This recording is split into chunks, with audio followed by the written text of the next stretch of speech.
Hello, everybody. Welcome to CBN Unscripted, powered by College Bowling Network. I am your host, Jasmine Monk.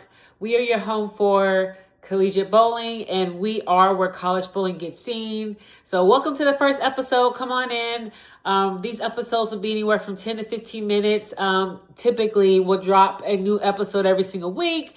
We will have guest speakers, and more importantly, we'll be speaking with all of the trailblazers and game changers that are helping to not only grow the sport of bowling, but also help to shape and move forward collegiate bowling. So on this first episode, I really just wanted to kind of talk to you all a little bit about my history, how College Bowling Network was born and birthed and launched, and kind of a little glimpse into the future on where we're headed and what's going on. So I'll start with kind of a little introduction about me in case you don't know me. I know a lot of people, but I don't know everyone. So it is good to meet all of you. And I truly, from the bottom of my heart, hope to meet all of you at one point in life. I truly enjoy building relationships, meeting people, helping and seeing how I can be of value to you. And so I've been bowling my entire life. So originally born in Pine Bluff, Arkansas. I can honestly say that I'm a Texan at this point. I was raised in Dallas.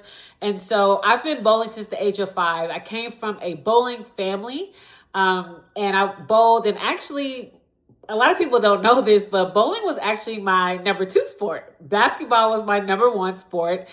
But I knew that I could get scholarship money, I was told that I could get scholarship money in my what is called a SMART account. And so I did that. And I loved bowling anyway. So I said, okay. Well, I'll bowl whenever I don't have basketball. So that's what I did from the age of 5 on upwards. When I got to high school, it was so interesting because there's an annual tournament. Chris Barnes, he has an annual youth tournament. And I bowled that every single year. It's right here in Dallas. And when I bowled that tournament, my sophomore year in high school, I had college coaches actually come and start talking to me. And I'm like, what is this? I was like, Mom, what's going on? And they were talking to me about bowling in college. Guys, I didn't know that they had bowling in college, right? I didn't know. I did not know. I thought I was going to go play basketball in college and do that. I had no idea. So at that moment, right, 15 years old, Jasmine at 15 years old, I took a step back and I'm like, this is really a thing. Like, let me think about it. Let me consider it. And that's exactly what I did. It went from college coaches talking to me to them coming to my living room, and I ended up signing. And I'm so grateful because I was able to bowl NCAA Division I bowling at Texas Southern University in the SWAC in Houston, and it changed my life. From a bowling perspective, it changed my life. From just me matriculating into a young woman, it changed my life. Just everything. It was amazing. I loved Houston. I loved the school, still do.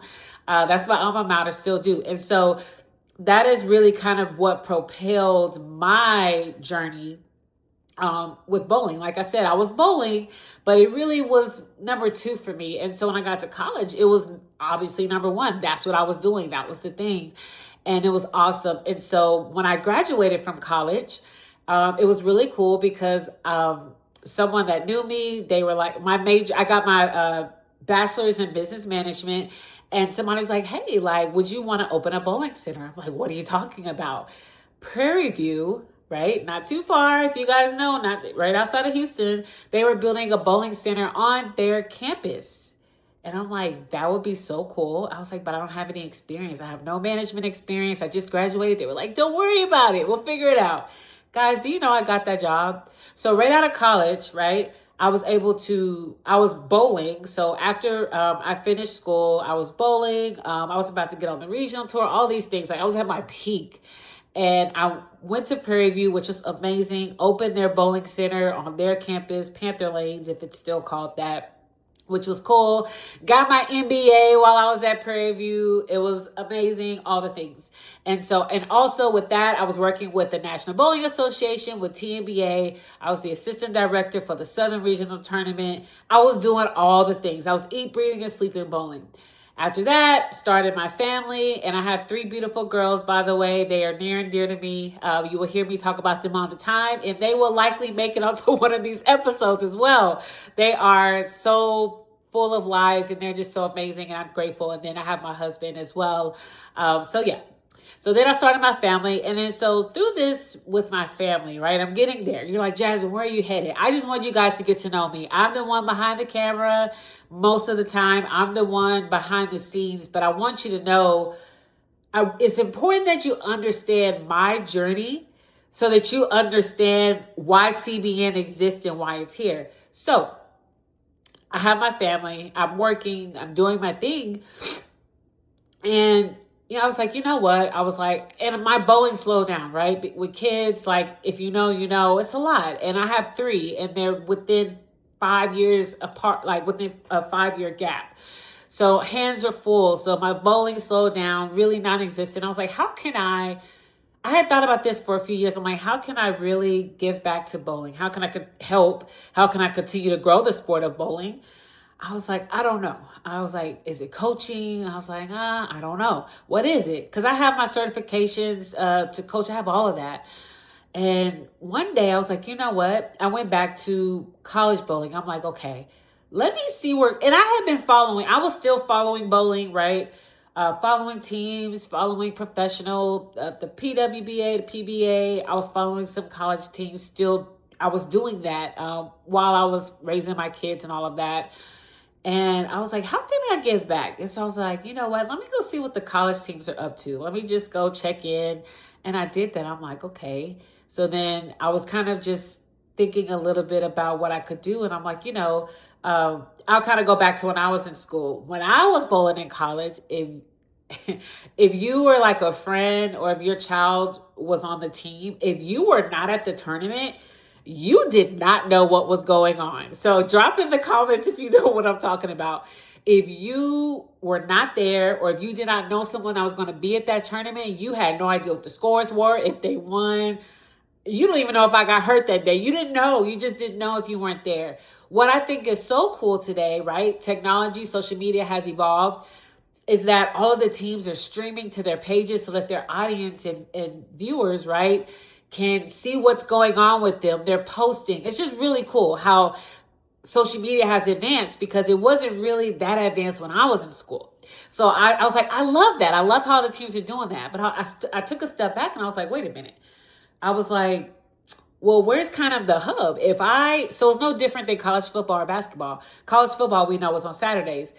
If you enjoy college football, you're going to go and you'll be like, okay, what game do I want to watch today? Where can I watch it today? You kind of know where to go for those things. ESPN, ESPN Plus, ESPNU. You probably can just go to some social media pages as well. And they're like, hey, this is everybody that's playing today. Well, you don't really have that in college bowling. And there's a few reasons for that, I think.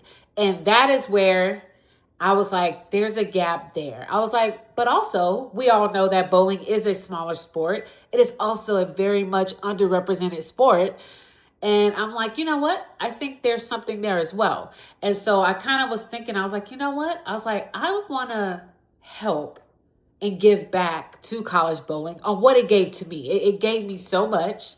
It was there for me. Like, seriously, it was there for me. And I was like, I want to do it in a way where I am telling the stories of the coaches and the players and the programs. We have amazing athletes, guys, in college bowling. People don't know about it. We have amazing coaches in college bowling. People don't know about it. We have amazing programs, rich history, rich stories. We have teams that went from being club teams to NCAA, Division 1, 2, 3, right? Like, we have all of these stories, all of this information, all of this talent that nobody knows about within college bowling. And let's not forget that a lot of people don't understand college bowling. It's a little bit different than if you just bowl regular league, recreationally. It's a little different than the PWBA, right? The Professional Women's Bowling Association, or the Professional Bowling Association. It's a little bit different. I was like, people don't understand it either. And they also don't know it exists. If you remember in my story, I told you I didn't even know bowling existed. Here in 2026, that is still a thing.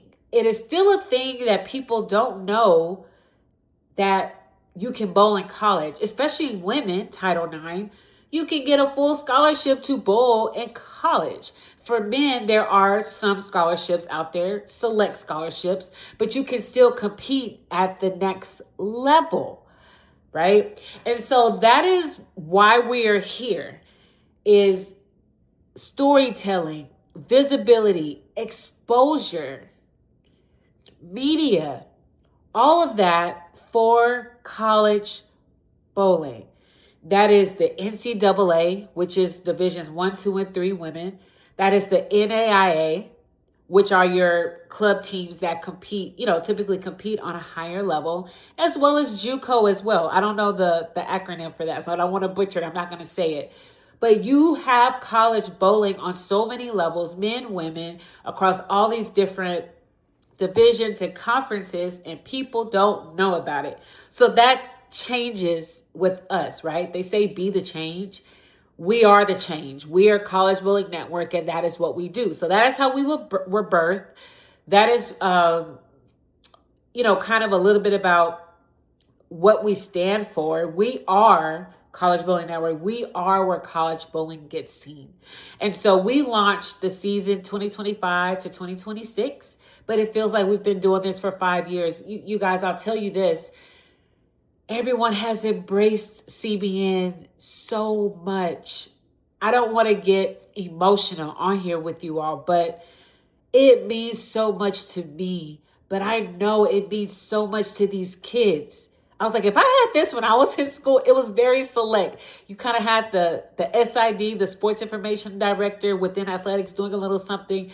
But we are amplifying it on a different level. We are advocates for college bowling, college bowlers, these teams. We are out there fighting the fight with the bigger networks to make sure that we do get seen, that you guys get seen within college bowling, because you deserve that all day long. We deserve it as much as the other sports do. People will argue and say, but bowling doesn't generate revenue and blah, blah, blah. It's a smaller sport. Who cares? Look at some of the other smaller sports, and they get more exposure than we do. So that is why we are here. So that's a little bit about my story, why we are here, why we exist, and we have so many things to come. We are partnering with people. We're in conversations with a lot of organizations. We're going to be doing some big things. And so all that we ask here at CBN is that you ride this wave with us. You ride this wave. We are grateful, and it's just amazing how everyone has just embraced and has had open arms to bringing us into what is going on. Because what I have made very clear, and I will say it again, we are not here to disrupt or interrupt what any team is doing, what any conference is doing at all. We are here to amplify what is already being done. We are here simply to create more exposure and help college bowling get seen. And it will, because in this short amount of time that I'm recording this right now, we've been able to do so much. We provide a different type of media. We don't live stream. We don't live stream. That's not where we live, but we do tell the stories. We do dig into the areas that most media will not. They'll stream, they'll do some things, they'll do some commentary. That's not what we're all about. We could do that. We could partner with some of these organizations, which we're already in talks with, by the way.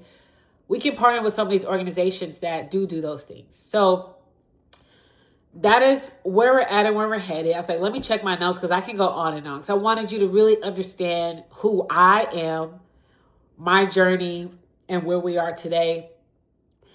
I also wanted you to understand who CBN is and what we're really about. So that way that's clear. We will be on site at tournaments, whether it's me or whether it's someone on the staff. We'll be your go-to for that live data, like I talked about, right? That is one thing that I plan to change, that we already have been changing, is live scores during a tournament. Live scores, not just on one team, but on all the teams. If there are 16 teams bowling this regular season tournament or conference play, like we want to talk about it. We want to talk about what's going on. We want to mic up the players, right? We want to do exclusive interviews. We want to do all the things that the other sports get. And we want media to be a norm for college bowling. We will have guest speakers coming on. I'm going to have coaches, players, like I mentioned earlier, trailblazers, and just other people that are really helping to shape collegiate bowling. We will bring it. So for youth, we have a lot of high school bowlers that ask us to be highlighted and that are reaching out. And that's where it starts, is youth. So we'll be having youth on here as well as probably, in addition to that, probably like like directors and other people that are helping to shape youth bowling, because that is a major part of college bowling, major part. But our goal, which, by the way, I've had a lot of conversations, and, I had someone ask me, well, how are you going to do it all? How are you going to cover all of college bowling? And I was like, I don't know how we're going to do it, but it's going to get done. Like that's the only answer that I had, because it will. I've already had numerous of people ask, how can they help? How can they help us to continue with the support with what we're doing? And I'm like, great question. And I appreciate those questions. And if you're watching this, if you're one of those, if you love bowling, if you are wanting to be a part of something bigger, reach out to me. You could, on Instagram, the College Bowling Network. My personal Instagram is Connect with Jasmine. Send me a DM. Let's talk. Let's definitely talk about it. Not only you coming on the show, but if you want to just help or give value in some other ways to CBN's mission and what we're going to be doing for college bowling. I think that's all that I had. Make sure that you guys like, share, and subscribe. I think, the first few episodes, I want to comb through some things. On the next episode, we're going to be talking about the college bowling landscape. And what a lot of people don't understand, they're like, well, how does it work? And so we'll talk a little bit about that. We'll talk a little bit more about the conferences, the breakdown, the season, the length of the season, how it works, all of these kind of more intra things, if you will, that are kind of within college bowling. We'll kind of talk about that from the outside looking in. And I think that's all that I have. But make sure you like, share, and subscribe. CBN Unscripted, we are here. We're not going anywhere. And the next tournament we will be at the TNBA Open, which will be in Baton Rouge, February 28th through March the 1st. But February 27th, I think, through March the 1st. February 28th. Anyways, it's at the end of the month. I don't have my calendar in front of me. We will be there. Very excited because I'll be guest speaking. They have a banquet. I'll be guest speaking, so that'll be really cool. And then we'll be also doing some coverage there as well. Some other things we have in the works are production. So if you're a coach watching this, or if you know a program and you have like a regular season tournament, please reach out to us. We will be doing production, and we are taking clients for the 2026-2027 season. So if you are wanting some production with commentary along with media, please reach out. My goal is to make it at no cost to the programs. And so let's just have a conversation about it. Glad to have you. And if you are just someone that has something to say, if you're a parent that has sent an athlete through, to do college bowling, would love to bring you on so we can talk about that experience for you. Again, there are so many conversations, so many things to talk about, so much to talk about. And so you will get that content right here on CBN Unscripted. So until next time, I'm your host, Jasmine Monk, and I look forward to seeing you guys on the next episode. Like, share, and subscribe, and I'll see you guys later.